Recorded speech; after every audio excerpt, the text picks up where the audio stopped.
বিসমিল্লাহির রহমানির রহিম। আসসালামু আলাইকুম রহমতুল্লাহ। সুপ্রিয় শিক্ষার্থীরা, ক্রিয়েটিভ টিচিং মেথডের পক্ষ থেকে আমি মোহাম্মদ আতিকুল ইসলাম সুমন নিয়ে আসলাম বৃত্তের উপরে আরও একটা গুরুত্বপূর্ণ সম্পাদ্য 8.5-এর প্রশ্ন নাম্বার 10। বলছে কি, বৃত্তের এমন একটি স্পর্শক আঁকো যেন তা নির্দিষ্ট সরলরেখার উপর লম্ব হয়। তো এটা বিভিন্ন পরীক্ষায় আসলে স্টুডেন্টরা কনফিউজড হয়ে যান, কারণ এই সম্পাদ্যটার সাথে আগের সম্পাদ্যর একটু মিল আছে। ওখানে সমান্তরাল একটা নির্দিষ্ট দেওয়া থাকে আর একটা নির্দিষ্ট সরলরেখা দেওয়া থাকে। এখানে সেম টু সেম আমাদেরকে একটা কি দিয়েছে, বৃত্ত দিয়েছে। তো আমরা একটা বৃত্ত নিলাম, যে কোনো ব্যাসার্ধে দিতে পারে। আমরা একটা যে কোনো ব্যাসার্ধে বৃত্ত নিয়ে নিলাম। এখন এই বৃত্তের তাও আবার আগের মতো একটা নির্দিষ্ট সরলরেখা দেওয়া থাকবে। আমরা নির্দিষ্ট একটা সরলরেখা নিয়ে নিই, যে কোনো ওরা আমাদেরকে বলে দিবে যে বৃত্তটা মেজারমেন্ট বা ব্যাস কতটুকু, ব্যাসার্ধ কতটুকু হবে। তো আমরা এখানে মূলত নির্দিষ্ট সরলরেখা নিয়ে নিলাম। তো এতটুক আগের বৃত্তের সাথে একই রকম, মানে কোনো পার্থক্য নেই, একেবারে একই রকম, এতটুকুর মধ্যে কোনো পার্থক্য নেই। এখন আসেন আমরা কি করব, এমন একটি স্পর্শক আঁকবো যা ওই সরলরেখার উপর কি হয়, লম্ব হয়। তো আমরা এটার নামকরণ করবো আগের মতো কি, এবি, আর বৃত্তের নামকরণ করবো অকেন্দ্র বিশিষ্ট বৃত্ত।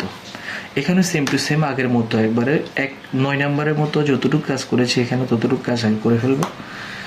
আমরা প্রথমত কি করব, এখানে এটা লম্ব অঙ্কন করব। আমরা 9 নম্বরে এভাবে লম্ব অঙ্কন করেছি, এই লম্ব অঙ্কন করব। এরপরে যতটুকু অর্ধেকের বেশি নিব, নিয়ে একটা এদিক থেকে অ্যান্ড এদিক থেকে আরও একটা, দেন ক্লাস লম্ব হয়ে গেল আমাদের। এই হলো যে আমাদের এতটুকু আগেরটার সাথে মিল ছিল, মানে প্রশ্ন 9-এর সাথে। তা আমি এতটুকু এঁকে দিলাম। আঁকার পর এবার 2 নম্বরে যেটা করতে হবে সেটা হচ্ছে যে আমরা ও এর মধ্যে এবার কি আঁকবো, আরেকটা লম্ব আঁকবো কেন্দ্রের মধ্যে। এই হচ্ছে যে আমরা কেন্দ্রের মধ্যে আরেকটা লম্ব আঁকছি। প্রথমত লম্ব এক নাম্বারটা দিলাম, তারপরে 2 অ্যান্ড 3 4 অ্যান্ড এদিক থেকে কত 5 আমাদের লম্ব হয়ে গেল। তাহলে আমরা নির্দিষ্ট আর একটা লম্ব পেয়ে গেলাম, এবং সেটা এখন কি করব, যোগ করব। এই একটা পয়েন্ট পেলাম এবং একটা দুটোটা আমরা এখন কি করে দেব, কানেক্ট করব। এই গেল আমাদের সেকেন্ড লম্ব। এবার আসেন স্পর্শক অঙ্কন করতে হবে, তা আবার এবির উপর কি হইতে হবে, লম্ব হতে হবে। তাহলে আমরা এখন স্পর্শকটা এখানেই আঁকবো পরিধির মধ্যে।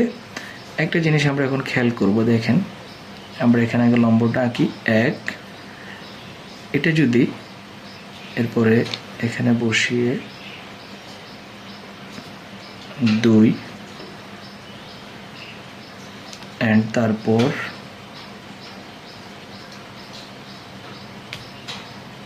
3 উপরে একটা অ্যান্ড সর্বশেষ 4। তাহলে হয়ে গেল এটা এদিকে লম্ব এবং ও বৃত্তের উপর আবার স্পর্শক। তাহলে এটা লম্ব প্লাস স্পর্শক দুটা হয়ে গেল।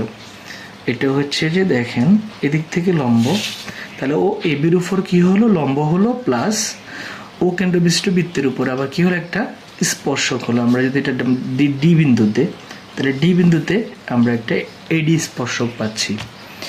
আবার সেটা এবির উপর আমরা নাম যদি দিই, তাহলে ডিই কি পাচ্ছি, লম্ব পাচ্ছি।